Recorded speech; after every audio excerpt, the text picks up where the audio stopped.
In a small provincial town in Pennsylvania, life flows peacefully and calmly. Milton Robinson, a 79-year-old widower and one of its citizens, leads the life of a simple retiree. He regularly attends town council meetings where he always raises the same issues about changing the town's slogan and installing an additional pedestrian crosswalk near his home. One summer morning after presenting his proposals, as usual, Milton heads home. He spends his day with his daily chores, has dinner, and goes to bed.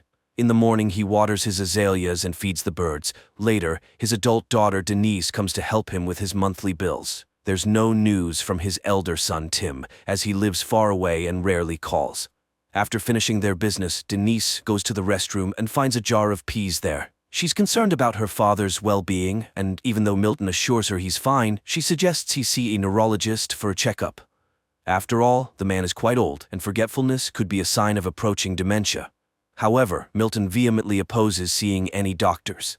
Denise goes to work, leaving the old man alone with his beloved detective shows and a solitary dinner. One night he suddenly hears a commotion in his backyard, and going outside, he sees a flying saucer that has landed awkwardly. Milton calls the rescue service, but they remind him that joking with such a serious organization is a matter for the authorities. They no longer answer his calls, so he dials Denise's number, but she is unavailable. After a restless night, he heads to the town council meeting, where as always he talks about the slogan and the crosswalk. At night, the old man hears strange sounds from the backyard, goes out to see what else has happened, and finds an injured extraterrestrial being in his patio.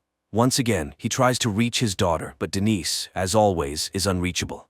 He leaves a voicemail and waits for a call, but it's all in vain. The next morning, as usual, he attends the meeting. His friend Sandy this time proposes a new project for interacting with the youth. She has put up posters around the town and would be delighted if someone came to listen to her stories and advice. She is eager to be part of the lives of lonely young people who need friends. When it's Milton's turn, he starts with the town's motto and the crosswalk as usual, but after that he talks about the UFO that ruined his flowers and broke the bird feeder. However, nobody believes him, considering it the ramblings of an elderly man. Two active retirees, Sandy and Joyce, advise Milton not to bring up this topic at the meeting anymore, or else no one will take the suggestions of the elderly townspeople seriously. Sandy suggests giving the old man a ride home and reminds him that she is always nearby and he can count on her help. Milton becomes angry, realizing that he is being taken for a lunatic. That evening, Milton checks his backyard again to see the extraterrestrial being whom he had thought was dead, but the creature suddenly raises its head and looks at him plaintively. Milton wraps the unconscious extraterrestrial in a blanket again and leaves a glass of water for it. In the morning, he finds the extraterrestrial wrapped in a blanket and seemingly shivering at his back door. Milton invites it inside since it's warmer in the house. He doesn't know what to do because he has never experienced anything like this before. The old man notices that the visitor has drunk all the water, so he brings another glass. Then he prepares a tray with various foods he finds in his house, but the extraterrestrial chooses only an apple. So, Milton goes to the store to buy apples, explaining to the cashier that it's for an extraterrestrial. The cashier treats him like a crazy person with delusions. Upon returning home, Milton sits on the couch in the living room and hears news about the search for a crashed weather satellite, but doesn't pay it much attention because he is startled by the sudden appearance of the extraterrestrial. Seeing that it's feeling much better and can even walk, the old man shows the extraterrestrial all the amenities and settles it in his home, providing a guest room and introducing it to television. Personally, he prefers detective shows because you never know how they will end. Milton shows photos of his family to the silent but attentive extraterrestrial. Unfortunately, his wife is no longer with them. His son has moved to California and his daughter visits him occasionally. Then the old man remembers the dance show and sits in front of the TV, inviting the extraterrestrial to join.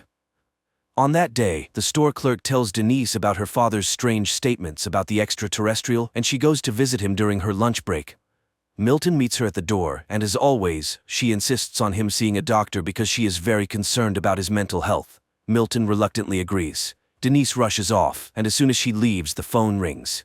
It's Sandy, urgently needing a printer, and Milton invites her to come over and print the necessary documents.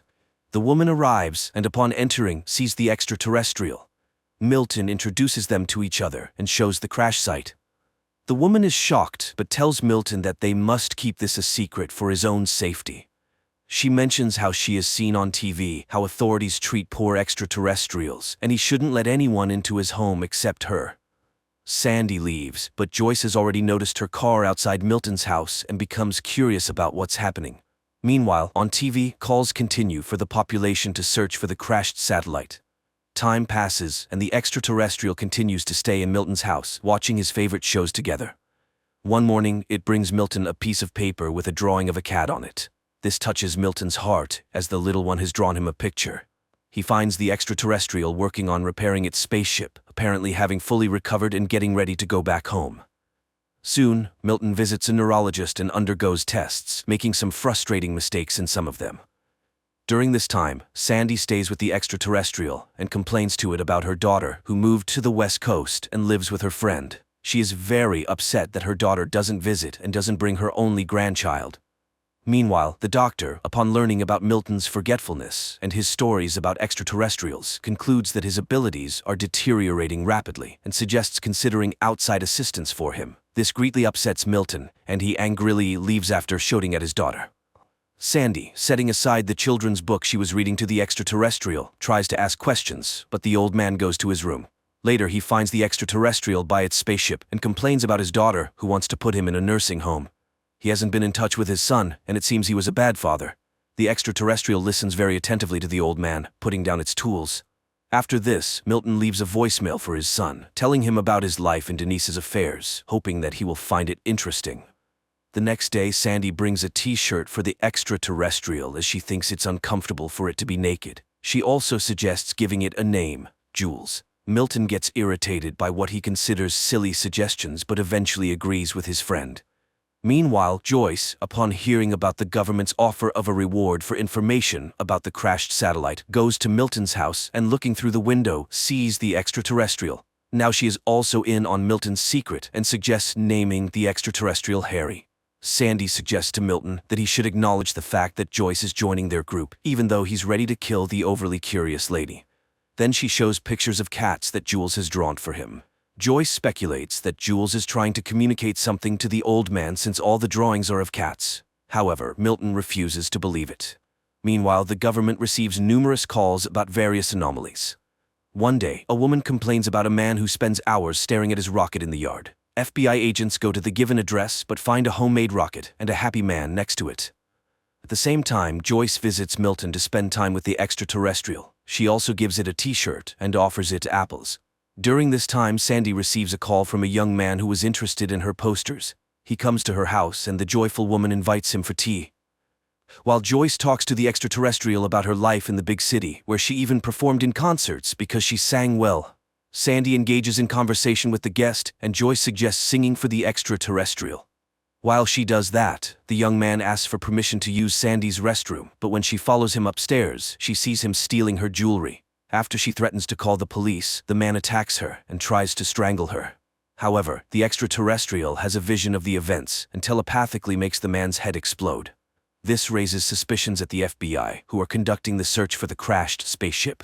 Responding to police questions, Sandy suddenly realizes who saved her from certain death and rushes to Milton's house. She hugs Jules and tearfully thanks him for saving her life. The retirees discuss the potential danger of the extraterrestrial, but conclude that it's only dangerous to bad people. Meanwhile, the FBI agents can't understand how and from what the head of the criminal could have burst, so they decide to keep an eye on Sandy. On this day, Denise meets the elderly folks at the store and again brings up the topic of the apples Milton bought. However, Milton avoids the conversation. Later, the group has lunch at Milton's house when Sandy notices a strange smell. When they go outside, they discover a dead cat that Jules apparently brought there. Connecting all the facts, the retirees realize that the extraterrestrial needs cats for some reason, and now there are not 7, as in the picture, but 6.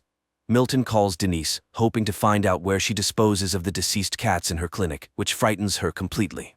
Not receiving a clear answer, Milton and Sandy decide to drive around the streets of the town since cats often meet their fate under car wheels.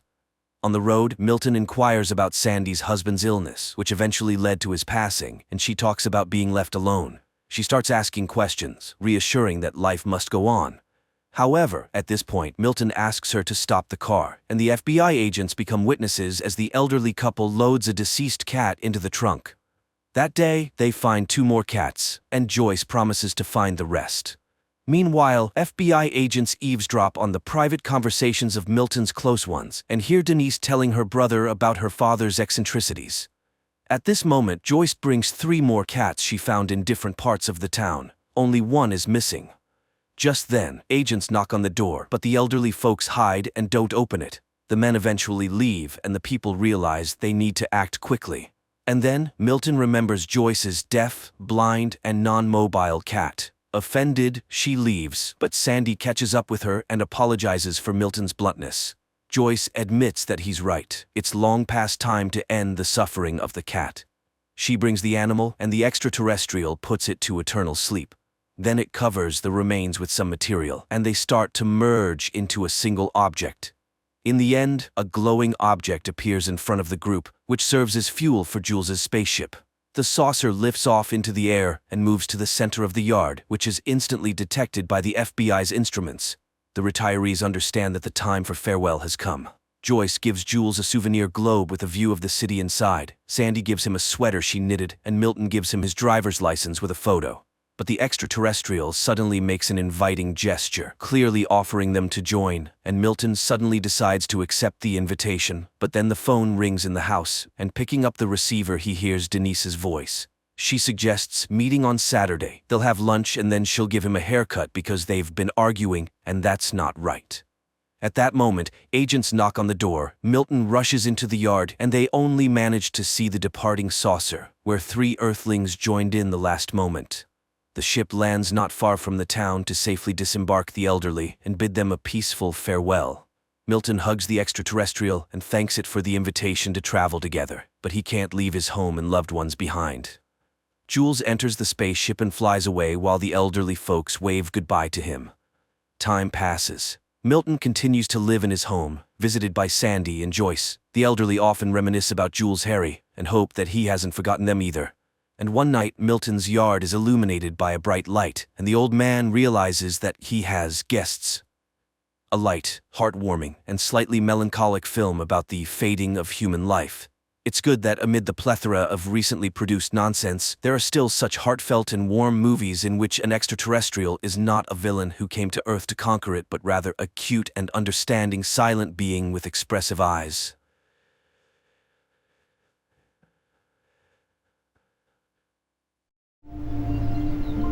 Okay. If it were a plague, where are all the bodies? American tourists, a young couple named Janai and Riley, arrive in Iceland to admire the magnificent nature and spend some time alone together. They check into a hotel and begin their sightseeing with a visit to a geothermal pool. Janai knows that Riley has spent all his savings on this trip and appreciates it. Though Riley doesn't think he did anything extraordinary, he just wanted to make his beloved happy. Janai notices that Riley brought his father's Rolleiflex camera and a lot of film. She is surprised that he prefers this outdated technology over a modern digital camera, but Riley explains that he dreams of capturing the imperfections of the moment rather than having a computer program automatically correct all the mistakes. He admits he's still learning, but he's striving for perfection and promises to take her portrait. One day they visit an old church, and a priest tells them its history. The man is convinced that life in pre-Christian times was simpler. It was an era of long journeys and discoveries. The couple tours the island's landmarks, goofing around and capturing everything on camera.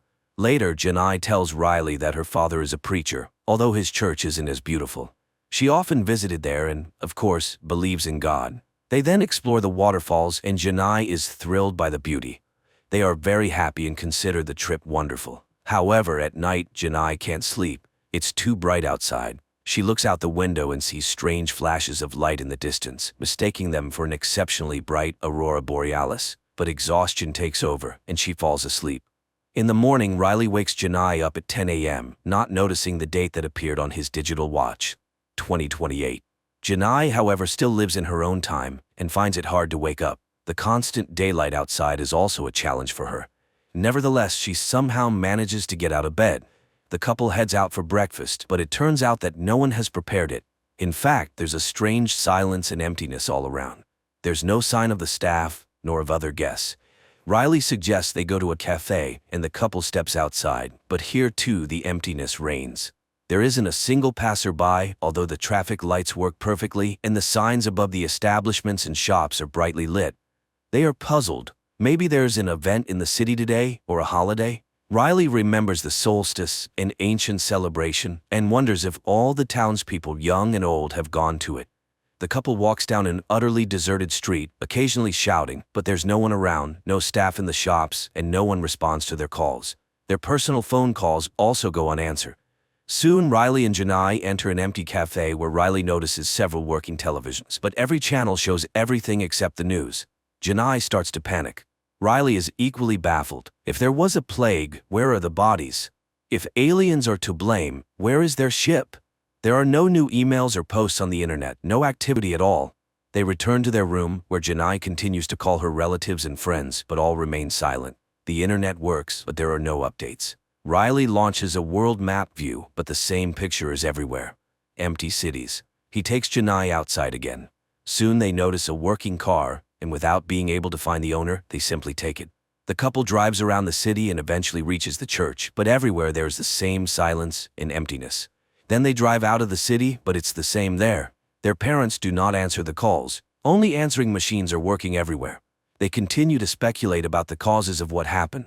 Riley suggests various theories, even the possibility of the second coming, but Janai is tired and wants to sleep, so they return to their room.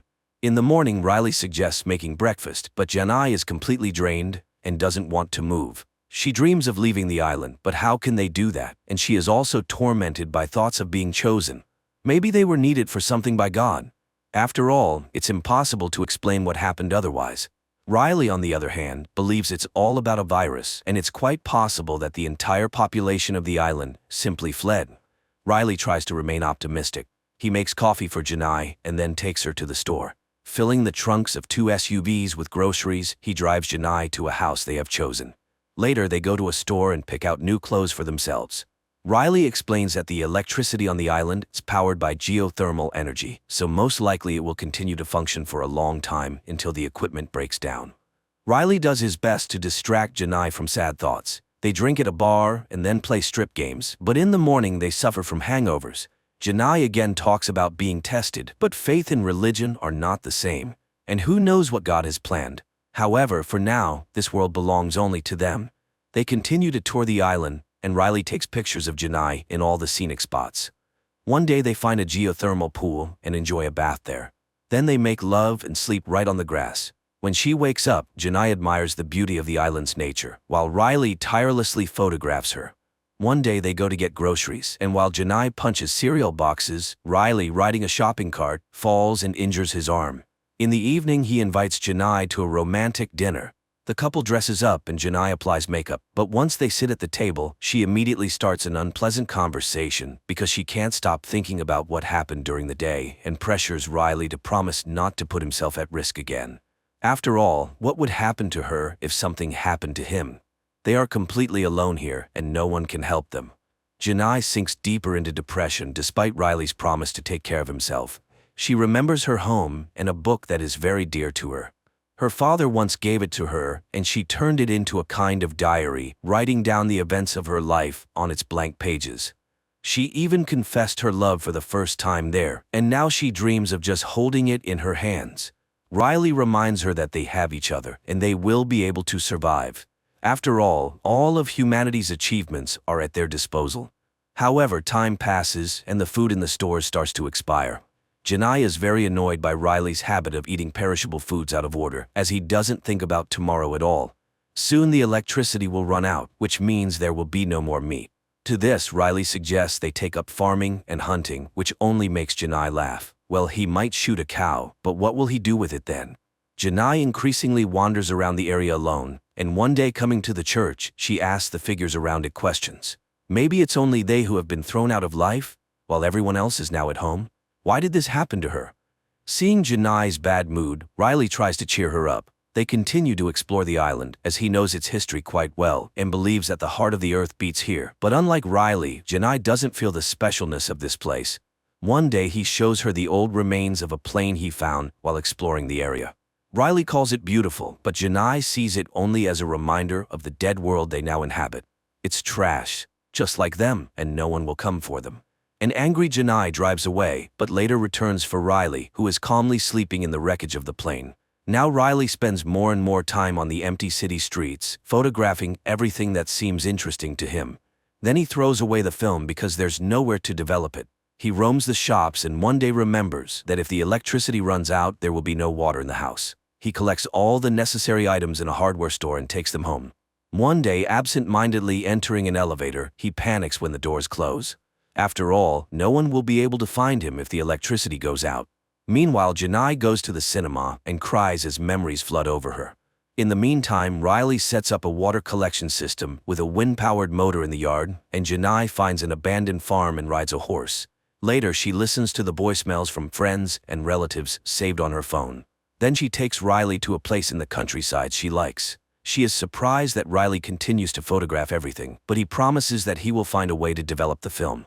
Janai points out that they are sitting on a glacier, a force of nature that kills all living things. Maybe God has also run out of patience?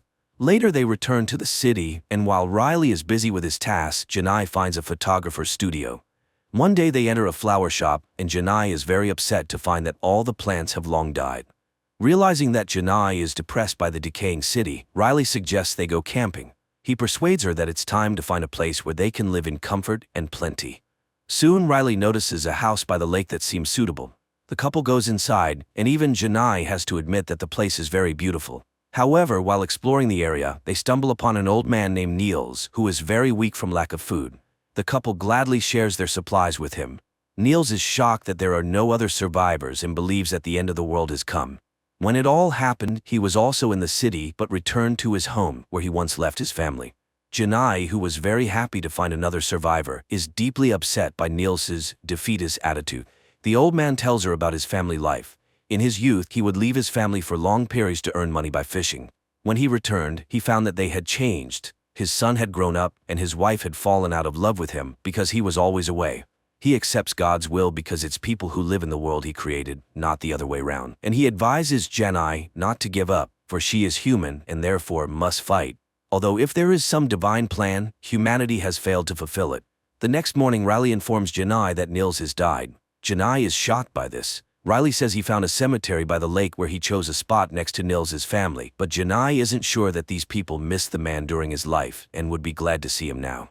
Riley is puzzled by Janai's thoughts, but she suggests they not bury the man at all since no one needs it. Riley tries to remind her of human customs, and Janai suddenly thinks that there might be others who need their help. After returning to the city, Janai becomes obsessed with searching for other survivors. She drives house to house, marking the empty ones with red tape. Riley suggests that she is looking for answers where there are none, and that instead they should try to make the most of their new life. But Janai isn't sure this can be called life. While Janai rushes around the city, Riley finishes building his wind turbine in the yard. Time passes. The couple continues to walk around the island, and Riley continues to photograph Janai. One day he takes her to a waterfall and says that water is always alive. It flows, freezes, melts, and flows again. Life tries. There is no yesterday or tomorrow here. There is only today. They need to try to understand this and survive. But Janai interrupts his musings with a kiss. Later they return to the house, and Janai notices that the water is running out. She washes the dishes in a basin while Riley goes to sleep. Suddenly she notices an email on the laptop. Janai opens it with trepidation and cries when she realizes it's a photo from Riley. Morning comes. Riley goes to the kitchen where a large envelope addressed to him is lying on the table. He connects his water system and opens the envelope. Inside are printed photos of Janai, but the girl herself is nowhere to be found, and this worries Riley. He rushes out to find her, visiting all the places they liked. Meanwhile, his system starts working, and water flows into the house without the need for electricity. Riley continues to drive around the island and finally finds Janai's body floating in a geothermal pool. Realizing that she did this voluntarily, he at first also wants to end his life and jumps into the water, but soon he resurfaces and climbs out. Riley cries as he sits by her body, then lays her on the grass, not knowing what to do now. Then he simply leaves, abandoning the girl by the pool. Riley gets into the car, drives onto the road, and drives for a long time without holding the wheel, but gradually his hands lower onto the steering wheel, and he firmly grips it as if deciding to keep living. The film is called bokeh, the blurred parts of a photograph that the photographer uses to highlight other parts of the image that they consider more significant. The director similarly highlights the main contrast, the two diametrically opposed positions of the last people on Earth. The man immediately accepts the situation as it is and intends to live on, while the woman falls into depression and begins to search for the meaning of what happened. So what chance does humanity have for rebirth under such circumstances?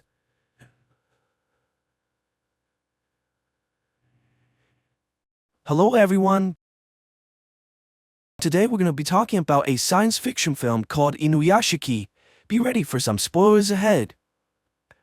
Ichiro is a middle-class man who bought a new house for his family, but they don't seem to be very appreciative of his efforts, complaining how it's smaller than all the houses nearby.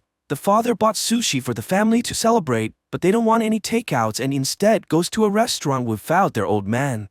Ichiro has no choice but to enjoy the celebration by himself. At work, his boss complains about his new project that's trying to sell energy drinks, which is making the company lose a lot of money. Ichiro apologizes publicly while his manager yells at him in front of all his co-workers. He goes home after a tough day only to see some thug stealing from a man similar to himself. Ichiro turns around in fear only to be spotted by his daughter, who blames him for being a coward. While sitting outside his house, Ichiro finds a stray dog, abandoned by her master, walking towards him. Her name is Hanako, and the main character feels a kinship with her right away. The wife sees her husband with the dog and immediately tells him to get rid of her. She hands him a report about his recent medical examination, which requires him to do further testings. Ichiro receives a terrible news from the doctor, who tells him that he has stage 4 cancer and only about 3 months to live. He tries calling his wife about the news, but she chooses to ignore him.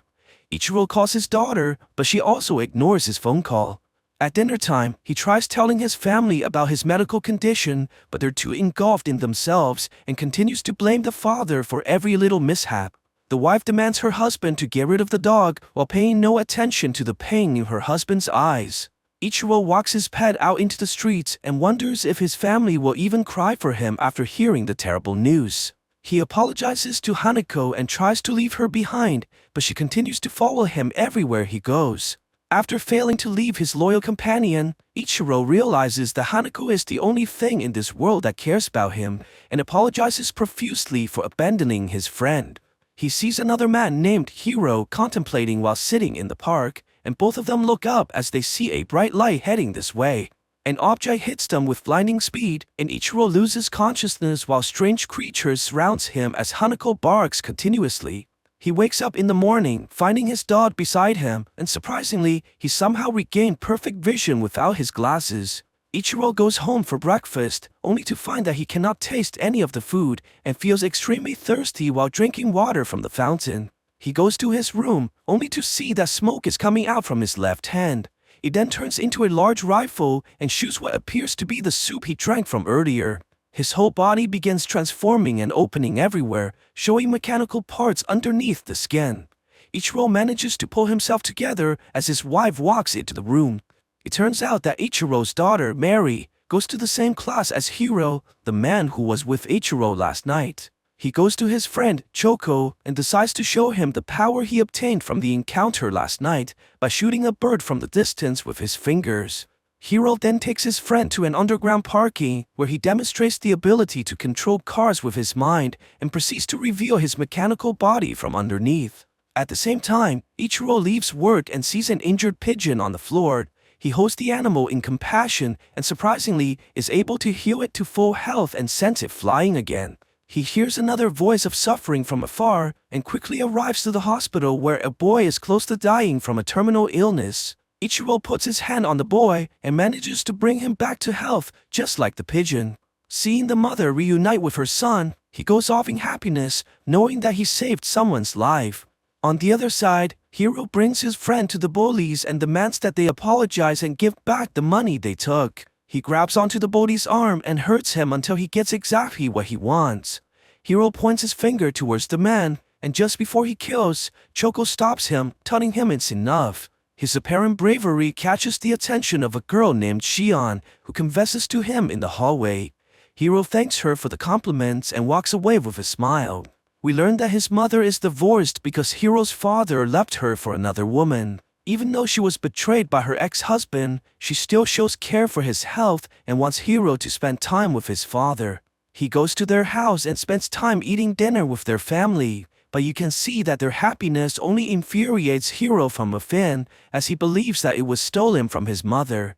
While playing with his half-brother, Hiro points his finger towards the family and hesitates about pulling the trigger. He eventually stops as he looks at his father and realizes that he still cares for the man despite what he's done. Hiro walks home alone and hears all the happiness from the families nearby. He breaks into one of the houses and proceeds to shoot everyone inside. Ichiro hears this from the hospital after saving more people and rushes to the house where he finds the young girl with a bullet hole on her head. He tries saving her with his power, but realizes that it only works on living creatures. He walks in the living room and sees Hiro standing over the dead bodies. Ichiro recognizes the man from the park earlier, but Hiro attacks him and sends him flying before he can say a single word. He recovers unharmed and rushes out of the house, only to see Hiro flying off into the distance. Choco meets with Hiro and suspects his friend is responsible for the murders that occurred last night, since they all died with gunshots but no bullets. Hiro admits that he killed the family, but justifies this believing that he's a god now. He says that strangers die every day no matter what happens, and they shouldn't feel sorry for the people that they don't even know. Choco refuses to accept this and backs off in fear. He tells Hiro that they can't be friends anymore and runs away from the murderer. Hiro goes home to his mother and to his surprise, she tells her son that he must live with his father from now on. She explains that she has inoperable cancer and the doctors told her that she won't live much longer. Hiro embraces his mother and cries while swearing that he would never allow her to die. Ichiro goes home and tells his family that he was demoted by the company. The wife yells at him, worrying about their mortgage, while the daughter becomes angry at his father for his incompetence. Ichiro laments about his inability to protect his own family and doubts that he's able to stop the murders and help others. Suddenly, he hears Choco's voice, praying that someone can stop his best friend from killing more people. Ichiro realizes that he has to stop doubting himself and resolves to use his powers to stop Hiro from murdering others. He transforms into his robot form and flies towards the sky while carrying Hanako with him. Ichiro arrives to the park and meets Choco. They talk about what happened on that night, and Choco speculates that aliens must have reconstructed both Ichiro and Hiro. He thinks that they both must have the same abilities and decides to train Ichiro based on what he saw Hiro is able to do. They go to a junkyard and Ichiro tries shooting a tin can with his hand. Let's just say that the old man has a lot of training to do before he can even come close to beating his rival. On the other side, Hiro goes to see the doctor with his mother, only to find out that the cancer has fully disappeared from her body, most likely due to her son healing her with his powers. They walk home together, and Hiro tries to convince his mother to enjoy life and go on vacations. He promises that he will make her happy, as her life has been difficult from the beginning. Their happiness don't last, however, when they're visited by a group of police officers demanding to question Hiro about the murders. He runs off immediately while his mother screams for his name. Hiro tosses the police officers around like rag dolls and sprints onto the parking lot. He uses his powers to kill 3 of the officers, while others fire at him with no effects. Hiro jumps down from the stairway and proceeds to fly away from the area. The news of his escape travels quickly through the media, and Hiro quickly becomes a fugitive with nowhere to hide. Luckily, he runs into Shion and she decides to take him in despite his current status. We learn that Shion is living with her grandma, the only relative that she has left. Her parents died of illness years ago, and she doesn't think that she can live long either. Meanwhile, Ichiro finally makes some progress on his training, but gets tired easily from all the exertions. He becomes thirsty again and grabs the energy drink from his company. Choco speculates that the water must fuel their bodies as they become very thirsty after using their weapons. Ichiro begins feeling pain from his body and shoots out the liquid just like he did last time with the soup. Choco quickly realizes that it may be the sodium contents that's causing his body to malfunction, and they may be able to use this to their advantage later. At night, Hiro watches the news about his mother, only to see that everyone is blaming her for what her son did. She apologizes repeatedly, but receives no sympathy from anyone. He falls into tears, realizing that the crimes he committed is now being paid by the person he loves the most in this world. The news then informs him that they found his mother dead in her apartment. Apparently, she killed herself after being pressured by the media. Hiro goes into shock at this realization. He begins reading the comments on the video, only to see everyone cursing at his mother's name. Hiro becomes enraged and uses his powers to hack into the commenters' computers. He begins shooting everyone through their screens, causing widespread mortality across the nation as the people fall dead after looking at their devices. Shion finds Hiro unable to sleep at night and tries to comfort him, but the man tells her that he's responsible for killing all those people. He transforms in front of her and tries to scare her away, but the girl refuses to believe that the man she loves is a killer. Hiro rushes her outside and takes her to the sky, asking Shion if this frightens her, but the only thing that the girl is scared of is if he left. He realizes that she's the only person left in this world who cares about him and promises to protect her and stay with her forever. Hiro is finally able to sleep, and Shion smiles and says that he's very human after all. She goes to the kitchen and feels something beside her. Shion turns around only to see an army of soldiers pointing their guns at her. Hiro sees this and grabs her immediately while the soldiers fire continuously at his body. He turns around and retaliates with fury, killing every one of them. When everything settles, he notices that Shion is already dead with multiple gun wounds on her body. Hiro cries at his friend's death and resolves to kill everyone in the country. Ichiro sees the news reports about the recent murders and warns his family to turn off their phones, but none of them listens and proceeds to go out despite the dangers. Mary meets up with her friends while they climb to the top of a high-rise to enjoy the sceneries. Hiro begins broadcasting himself on every single network and tells everyone his intentions of destroying the country in order to avenge his family. No one takes him seriously until he begins shooting at the masses and people are dropping dead everywhere. Everybody panics and runs in chaos, but there is nowhere to hide from his attacks. Ichiro manages to hijack the signal, and Choco tells everyone to throw away their phones in order to prevent the attacks. Without any way to reach the masses, Hiro decides to attack humanity directly by firing numerous missiles at the city and causing explosions everywhere. Ichiro finds Hiro and tries to convince him to stop, but his words fail to reach the young man as he begins chasing Ichiro through the sky. They go through the buildings in the city, and Hiro follows the old man closely. He begins shooting a barrage of missiles, but Ichiro manages to evade them as they explode right behind him. They fly through an underground tunnel, and Ichiro nearly gets hit by the upcoming traffics. As they fly closer to Mary, the father begins hearing her plead for help as her building was struck by one of the missiles. The old man rushes towards his daughter, but gets attacked by Hiro from behind, which stunts his flight system and forces him to crash land on the side of a building. Ichiro tries shooting at the man, but Hiro dodges the attacks and kicks him through the building. They crash into a helicopter and knocks it towards the walls, causing it to explode. They land on a rooftop and Ichiro continues to beg Hiro to stop killing. The young man takes out a bottle of water and tries to recharge, but Ichiro destroys it. Hiro charges at him and takes the water from the old man. He drinks the whole bottle and continues to fire missiles, sending Ichiro flying into the sky. Hiro chases the old man as they fly further into the atmosphere. He fires more missiles at Ichiro, who gets pushed by the explosion into outer space. Hiro punches him and takes this opportunity to grab the old man, planning to finish the fight with a final attack. To his surprise, instead of firing missiles, he shot out the water he drank earlier, which turns out to be energy drink replaced by Ichiro. Hiro falls back as his body malfunctions. Ichiro transforms his arm into a rifle and shoots numerous projectiles at Hiro, sending him flying towards Earth with the explosions. The old man flies towards the building where his daughter is at and sees Mary lying motionless on the ground. He tries everything in order to resurrect her and manages to bring back her breath. They embrace each other as tears fall from the old man's eyes. Suddenly, he gets kicked from the side, which sends him flying to the walls. It turns out that Hiro survived the fall from earlier and returns to take his vengeance. He learns that Mary is the old man's daughter and begins attacking her, shooting her stomach as Ichiro interferes. Hiro punches the old man around like a rag doll and continues to beat him in front of his daughter. He grabs Mary and takes her to the edge of the building. Hiro wants the father to experience the same despair which he feels every moment and throws the daughter off the building. Seeing his family about to get killed, Ichiro charges all his energy and flies towards Hiro. He crashes into the man and breaks off his arm while flying towards his daughter. Ichiro charges downwards and sees that Mary is still falling. He reaches out on the girl and manages to catch her right before hitting the ground.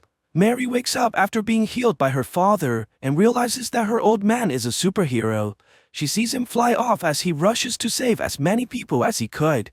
Although the government has confirmed Hiro's death, they haven't really found his body on site, only shards of meadows of unknown origins. Ichiro continues to have dinner with his family like everything is normal, but his daughter now sees that her father is a true hero. Choco goes home and to his surprise, sees that Hiro is still alive, but missing an arm after the fight. He's glad to see that his friend didn't die and offers him to play the newest video game. Choco turns around after finding the game, only to see that Hiro has left, knowing that his presence would only endanger his best friend. So what do you guys think about this movie? Let me know in the comments below. And if you like my video, please press like and subscribe for more. I'll see you guys next time. 2157. A voiceover narrates, Earth has forgotten about wars and famine. Nature has revived, medicine has conquered deadly diseases. Humanity is exploring unknown planets, entrusting the search for extraterrestrial life in deep space to students full of strength, courage, and a belief in goodness. A young man named Max embarks on another flight. Suddenly, his spacecraft is damaged by an asteroid and makes an emergency landing on an unknown planet. Max steps outside, and immediately his shuttle explodes, leaving him without communication. But he doesn't despair, and first of all, decides to explore. By all parameters, the planet resembles Earth, and the astronaut hopes to find help and maybe a communication system here. But an indigenous inhabitant captures him in the forest. To understand the language of this planet, Max inserts a translator capsule into his ear. The indigenous person, named Zeph, turns Max over to the authorities. They put a helmet on Max that can project a person's thoughts and memories onto a screen and begin the interrogation. At the same time, in a nearby room, Corporal Gaius is assigned to transport Max to the capital as a subconvoy. Here, Max senses a strange signal, and everyone around starts chanting the anthem of the guard. Later, they pass by a strange tower, which, according to Gaius, serves to protect against enemies. Suddenly, its base explodes, and the structure collapses onto the road. Gaius is trapped inside the car, but Max pulls the corporal out. It turns out that this act was carried out by the rebels, the main enemies of the supreme authority of the state. The two men reach the capital on foot. Meanwhile, the head of the Department of Special Research, known as the Wanderer, summons his subordinate named Fank and instructs him to deliver Max to the department. Fank takes Max away, while the Republic's prosecutor reports that the Wanderer has taken in a strange savage and instructs gathering all available information about it. Then it's time to activate the towers, and everyone prepares in their own way. The prosecutor enters the bathroom and clamps a special stick between his teeth. Meanwhile, Fank has a seizure, and while soldiers assist him, Max manages to escape from the vehicle. The shocked young man walks through the city, marveling at the unfamiliar and incomprehensible life. Meanwhile, the unknown fathers gather for a meeting, as they call the rulers of this planet. After a long walk, Max enters a local cafe where he stands up for a waitress who was insulted by one of the patrons. The grateful girl introduces herself as Rada. It turns out that she is the sister of Corporal Gaius. While escorting her home, Max gets into a brawl with a street gang and defeats them. Impressed, Rada takes him to her place. Later, Gaius returns home. Max starts asking questions about the workings of their world and quickly realizes that Rada and Gaius's minds are poisoned by propaganda and false information. Rada is convinced that their planet is hollow and there is no such thing as the sky or space. Meanwhile, Gaius educates his new friend about the political structure of their state, known as Saraksh. The unknown fathers are the saviors of the homeland who have stopped wars with the help of defense towers that protect the country from attacks. Nobody knows the unknown fathers' true identities because they are not rulers, but public servants. At Max's request, Corporal recommends him for the guard. Max demonstrates a high level of training, which surprises Gaius. The two men often argue about politics, and one day Gaius admits that neighboring states hate Saraksh because they were once a single state united by a common history. Gradually, romantic feelings develop between Max and Rada. They go for walks often, and Max tells her about his home planet, Earth, and regrets that his parents believe he is dead. Soon, Max is tasked with catching rebels, whom they identify by their regular seizures reminiscent of epileptic fits. One of the rebels attacks the captain, and Max saves his life, after which the captain suddenly regrets catching them, as they are also human beings. Max reveals that he considered them something like savages. Later, Max attends interrogations and sees that the rebels are not terrorists, as the unknown fathers label them, but ordinary people with their ideals and beliefs.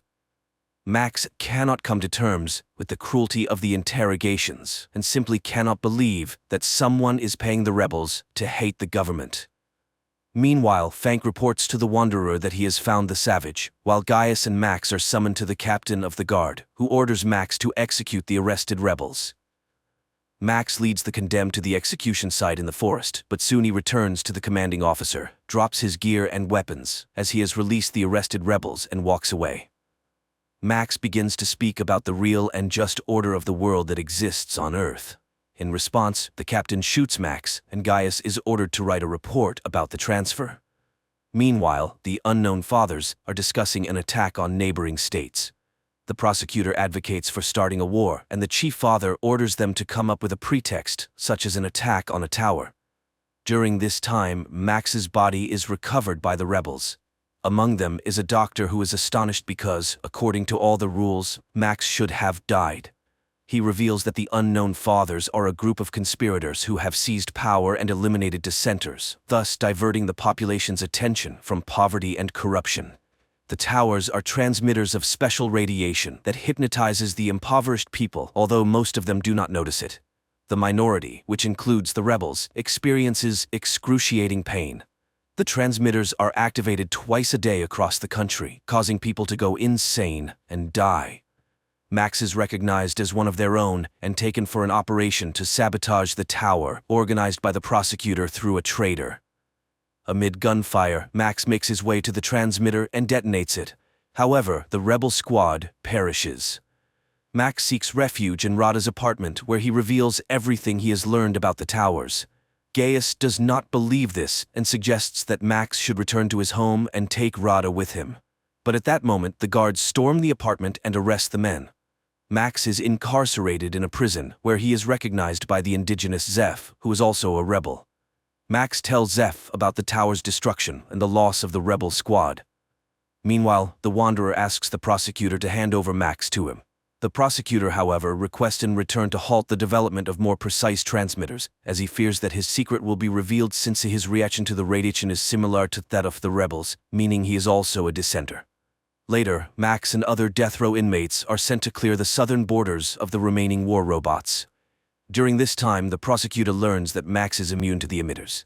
He decides to break the agreement with the Wanderer and orders Max to be brought to him. The next day, Max attempts to convey to the rebels the idea that they should not destroy the towers one by one but strike at the center, where the signal originates. Zeph becomes furious and explains that the towers are not for identifying dissenters. They are active continuously, not just twice a day. The radiation from the towers robs people of their ability to think critically. However, it makes them believe everything that newspapers, radio, teachers, and preachers say. People can be made to believe anything. Only the rebels understand this, as the radiation does not hypnotize them, but only inflicts agonizing pain. Zeph continues, there are mutants in the south who are also unaffected by the radiation. However, they have no dealings with humans. Just then, they hear the roar of an engine, and Zeph identifies it as a self-propelled tank, trying to kill them. Max sprints to the tank, climbs inside, and disables the automatic control system. He then informs his friends that he is heading south to find allies and destroy the towers. At the border, the military attempts to stop the tank, and among them, Max recognizes Gaius. Taking him captive, Max breaks through the barricades. On the way, Max tells Gaius about the true situation on this planet, and Gaius becomes convinced of his accuracy when, at the designated time, he is outside the tower's range and does not feel the radiation. Gaius gets angry upon realizing that he has been a puppet of the government all this time, but Max tries to calm him down and reminds him that there are 40 million people like him, and it is for them that he initiated this rebellion. During a stop, residents of the steppes, referred to as mutants, appear near the tank. They behave peacefully and offer food to the travelers. The guys proceed to the ruler of these lands, noting the poverty and destitution of the population. They are told that it is dangerous to live here after the last war, but these people are outcasts with nowhere else to go. Max suggests to their leader, the Duke, to start a rebellion against the unknown fathers, but the mutants are physically and morally too weak to help in the uprising. The mutants propose that the guys seek help from the island empire. However, to do that, they must pass through contaminated lands. So the Duke gifts them an old bomber and the guys take to the sky. During the flight, the bomber is exposed to the radiation from the towers, and Gaius becomes fanatically devoted to Max, obstructing him from piloting. Max struggles to maintain control, and the bomber collides with a tower. Gaius suddenly snaps out of his fanatic state with no recollection of what he had just done. However, their aircraft is shot down by the automated anti-aircraft defense system left over from the previous war. The downed bomber crashes into the sea, but Max and Gaius manage to escape and reach the shore. On the shore, they discover an abandoned submarine, and Max decides to go inside. At the same time, in the city, the prosecutor orders Rada to be brought to him, and his men snatch her off the street. He claims to be Max's friend and shows Rada a recording of his escape. However, she doesn't believe him and refuses to assist the prosecutor in his search for her beloved. Rada is thrown into prison. Meanwhile, Gaius, impatiently waiting for his friend, swims to the submarine where they discover evidence of horrifying experiments conducted on prisoners. The guys reach the control room and view video recordings of mass executions of Gaius's fellow countrymen by the representatives of the island empire whom they were seeking help from. Gaius is horrified by the fact that these monsters could invade his country. It becomes evident that forming an alliance with the empire is not an option. The guys return to the shore, where they are met by a coastal patrol. It turns out that a war has broken out with a neighboring state, and like most of the prisoners, they will be sent to the front. Meanwhile, the Wanderer, desiring to lure Max into his department, engineers Rada's escape. He laments how the war has disrupted all his plans and assigns Fank the task of finding and bringing Max back, confessing that he is afraid of him. At the same time, Max and Gaius are dispatched to the front, where they reunite with Zeph. Their commander turns out to be the captain of the guard, who refuses to hand over the Earthling to the arriving Fank. The guys are sent into battle on old tanks when Fank finally locates Max. However, Max refuses to leave his friends and stuns the officer, tossing him into their tank. The battle commences, but Max directs his vehicle to the other side of the battlefield. Gaius blindly obeys him, influenced by the radiation, and pulls their unconscious friends out, which the captain witnesses. Gaius offers his body as a shield when the captain prepares to execute Max for desertion, but the wounded Max gathers his last strength and kills the commander. Max mourns his friend, but, upon hearing Rada's name from the now conscious Fank, agrees to cooperate with the Wanderer. After the battle ends, Max buries Gaius while listening to Fank's proposals. He will have an apartment on the Institute's premises, his car, and freedom of movement. But he will only see Rada once he proves his loyalty to the state. Meanwhile, the prosecutor heads to the Wanderer's department, where he deceitfully meets with Max. He proposes that Max overthrow the Unknown Fathers by providing the coordinates of the center that controls the tower system. Upon infiltrating the center, Max must activate special radiation, causing waves of depression, which will subdue all the people in the country, including the military. Then, Max must eliminate the Unknown Fathers. Afterward, he will become the ruler of the state and free Rada, who's in the Wanderer's hands. The prosecutor will serve as his advisor. Max takes Zeph with him and embarks on the mission. He arrives at the center and issues orders to his associates, instructing them to detonate the bomb in the trunk if he does not return. He easily gains access to the interior, but is halted by guards just before reaching the elevator. Max incapacitates them, but the men regain consciousness and pursue him. Max reaches the control center and activates the depression mode throughout the country. The Wanderer watches as people fall to the ground and rushes toward the control center. Meanwhile, Max returns to retrieve the bomb, places it inside the building, and triggers it. Then, he leaves the site of the impending explosion. The Wanderer initiates a pursuit of Max and, catching up with him, engages in a confrontation. At that moment, a powerful explosion resounds, destroying the main transmitter. People on the streets begin to regain their senses and sobriety as Max rushes to find Rada and locates her in a cryo chamber. He carries the girl outside, but the Wanderer blocks his path. It is then revealed that he is, in fact, an employee of Galactic Security from Earth who arrived on the planet 20 years ago to assist it. Now, chaos erupts on the streets, leading to a power struggle in which many people will perish. In his rage, the Wanderer beats up a foolish student who destroyed the fruits of his labor. Forgetting about economics and inflation, the state faces famine and invasion from neighboring countries. Max starts to resist and, in turn, accuses the Wanderer of allowing the construction of the towers and the enslavement of the local population. However, the Wanderer reminds him of the laws of history, where all rational beings go through the experience of wars and enslavement. This planet is no exception. It is at this point that Max declares that he is now home. As long as he is alive, he will fight against inflation, hunger, and wars, and will not allow the establishment of yet another society based on slavery. Rada comes to Max, and as they stand together, the Wanderer smiles.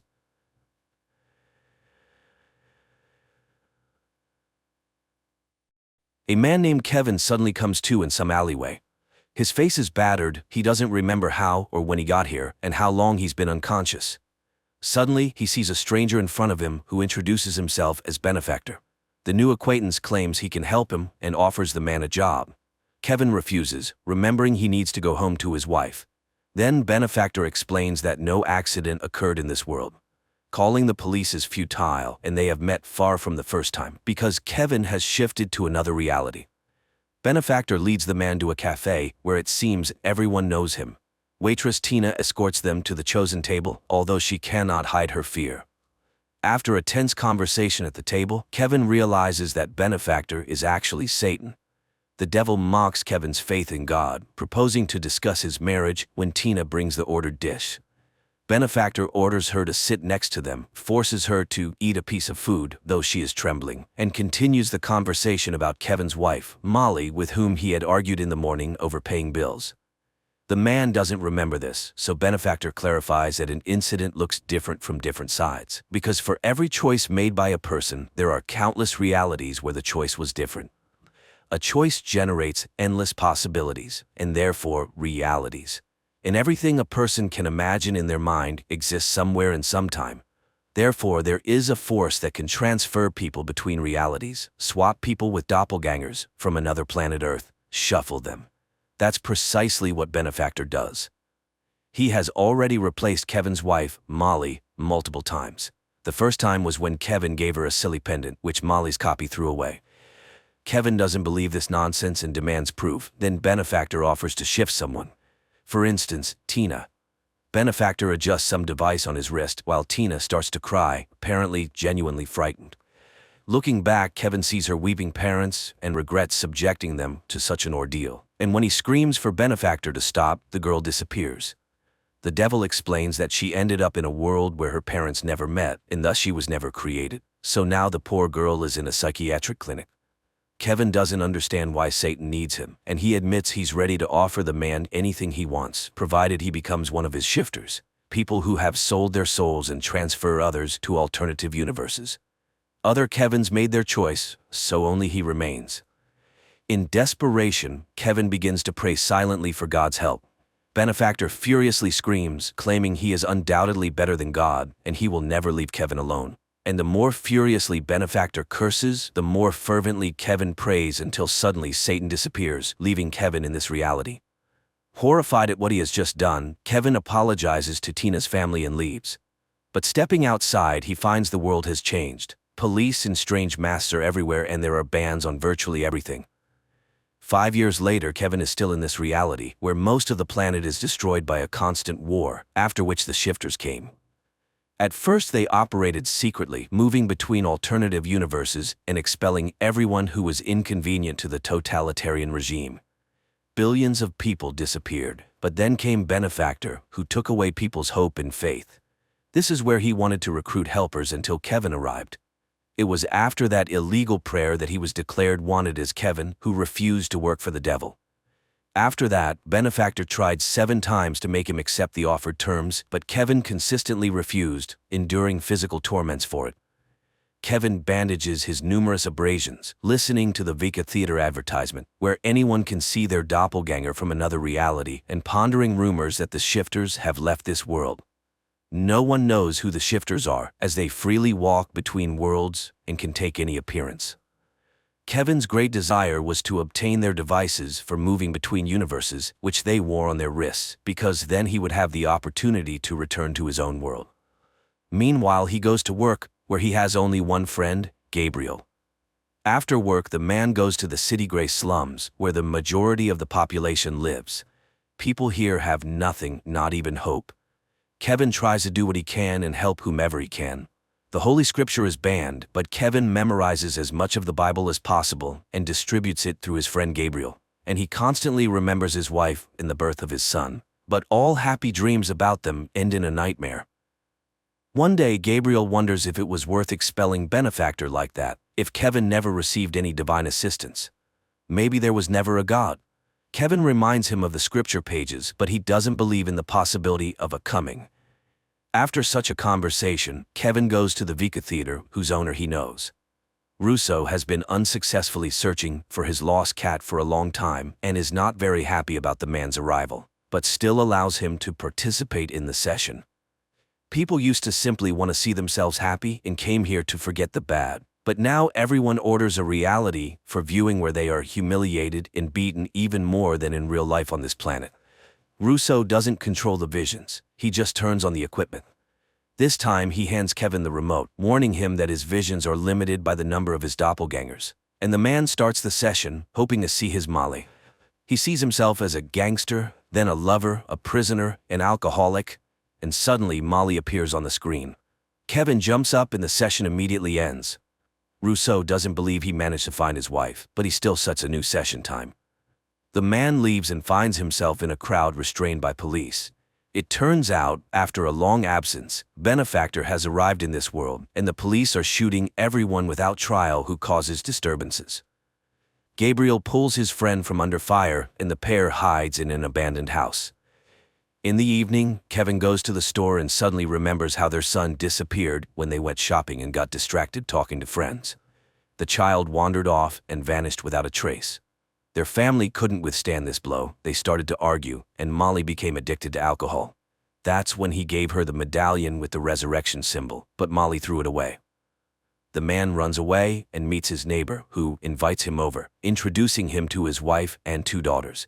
But when Kevin is about to leave, the neighbors suddenly detain him because they recognize Kevin, who refused to sell his soul to the devil. And when he denies it, the girls sing a church hymn for him, bringing Kevin to tears.